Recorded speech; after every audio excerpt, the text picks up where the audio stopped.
Welcome to the Real News Network. I'm Paul Jay in Washington. A few weeks ago, it was reported that the new military government of Egypt was going to stop building the metal barrier or metal wall that was helping to stop tunneling between Gaza and Egypt. According to Israel, these tunnels were being used to bring in arms. According to the people in Gaza, they were bringing in food and other necessary supplies, and perhaps there's truth on both sides. At any rate, the Egyptian government that had, under Mubarak, been fully cooperating with Israel in the siege of Gaza, perhaps is changing its position.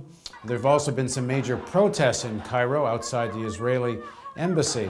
Now joining us to talk about Egypt, Israel, and perhaps a bit of a new Egyptian foreign policy is Samer Shehata. Samer teaches Arab politics at Georgetown University. He's the author of the book Shop Floor, Culture and Politics in Egypt. Thanks for joining us again, Samer. You're welcome. So first, let's start with Egyptian-Israeli relations. How much is it changing? What do you think we are likely to see?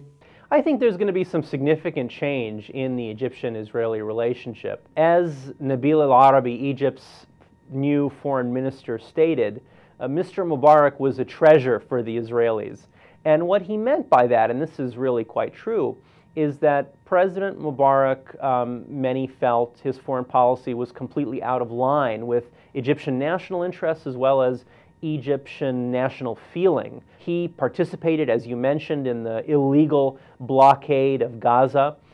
He also was very anti-Hamas, favoring Mahmoud Abbas's Fatah over Hamas and so on. And there was close security cooperation as well as economic cooperation between Egypt and Israel, most notably in the sale of Egyptian natural gas at below market prices to Israel. And in fact, there has been some revelations that the president's younger son, Gamal Mubarak, as well as a number of businessmen close to Mr. Mubarak himself, were implicated in some corruption involved in the sale of natural gas to Israel. So I think the relationship is going to change at some level. Of course, and this is quite important, the Camp David peace accords are not going to change. The Supreme Council of the Armed Forces, as well as the new foreign minister, as well as the prime minister, Issam Sharaf, as well as the Muslim Brotherhood, as well as the two leading contenders in the Egyptian presidential election coming up, have all said that Egypt will uphold all its international treaties, including the Camp David peace accords. But the specifics of the relationship, having to do with the sale of natural gas, having to do with Egypt's orientation towards Hamas, having to do with the closure of the Rafah border crossing between Gaza and Egypt, all of that is going to change, and I think that is quite significant. Let's pick up on two of those. Let's first of all start with Egypt's attitude towards Hamas. With the new reconciliation agreement between Fatah and Hamas negotiated in Egypt, is this a reflection of their change? Israel was not very happy with the idea that there's going to be new elections, Hamas and Fatah are going to organize them, and if there is this unilateral declaration of a Palestinian state in September, that will be a declaration that I guess one assumes includes Hamas. That's exactly correct, and we only have to remember that the Mubarak regime was quite hostile to Hamas. We recognize that from its actions, but there was evidence that was recently disclosed through the WikiLeaks documents. The WikiLeaks documents confirm that Omar Suleiman, the head of general intelligence and briefly the vice president under Mubarak, told General Petraeus that Egypt's position was to, quote, undermine Hamas in Gaza. And then he also told Admiral Mike Mullen that one of Egypt's top priorities was to bring Mahmoud Abbas and Fatah back in control in Gaza. So Egypt has been claiming, the Mubarak regime has been claiming, that they have been trying to mediate the disagreements between Fatah and Hamas over the last 3 or 4 years. Egypt, of course, has not been a neutral broker in those mediation efforts, clearly favoring Fatah at the expense of Hamas. Which is partly why Hamas would never sign the agreement, even though, you know, PA would, Fatah would keep saying, listen, this is minor language difficulties, you can sign. Hamas knew this was part of a kind of Egyptian manipulation, and they just wouldn't sign it. That's completely correct, and the Egyptian regime pressured Hamas on a number of ways by closing the border, opening it at times, closing the border, and also detaining a number of Hamas officials and Palestinian sympathizers to Hamas in Egyptian jails. So clearly the previous regime was very much anti-Hamas because, of course, Hamas is an Islamist movement, ideological and historical roots, relations to the Muslim Brotherhood, which was at the time the leading opposition movement to Mr. Mubarak's regime.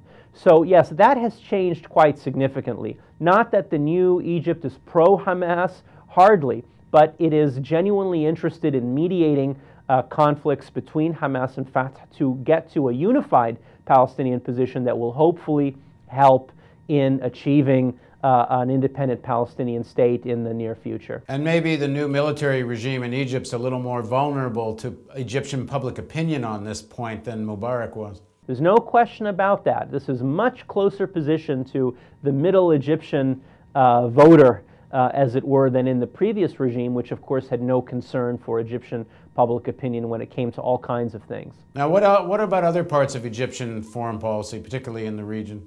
Sure. Well, Mr. Nabil al-Arabi, the new foreign minister, has also stated that Iran isn't an enemy of Egypt and that there is the possibility of establishing full diplomatic relations with Iran.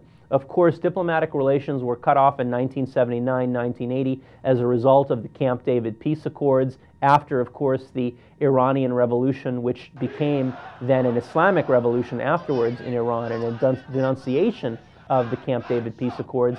And then, of course, relations deteriorated even more when President Sadat allowed the deposed Shah into Egypt, where he is buried now. So in the last 5 years or so, the Mubarak regime, partially because it was very much in line with American foreign policy in the region, was very hostile to Iran, very critical of Iran, always talking about Iran's increasing regional hegemony, Iran's relationship with Hamas and Hezbollah. And very much something the United States wanted to hear from Egypt. Of course, because Iran is threat number one for the United States with regard to the region, not only in Iraq, but with regard to Iran's relationship to Hezbollah, Iran's support for Hamas, and so on.